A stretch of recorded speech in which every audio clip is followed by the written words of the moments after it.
If you are hungry for a deeper encounter with the Lord in your life, I'd consider grabbing hold of a powerful truth today.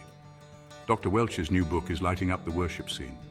Dr. Welch takes us on a profound journey through ancient worship patterns, making a powerful comeback today. Acts 15 and the prophetic words of Amos. They're not just history, they're our present reality. Imagine God's presence enthroned on our praises, creating an environment where heaven touches earth. Sounds amazing, right? In Restoring David's Tabernacle, Dr. Welch reveals how genuine worship sparks spiritual awakening and renewal. It's more than singing songs. It's a divine encounter that can change lives, cities, and nations. Picture this: continuous worship and prayer igniting a historic harvest of souls. This isn't just a book, it's a movement. So worship leaders, are you ready to embrace your role in this incredible revival? Dive into Restoring David's Tabernacle and discover the deeper, more dynamic worship God desires for us all. Your transformation starts now.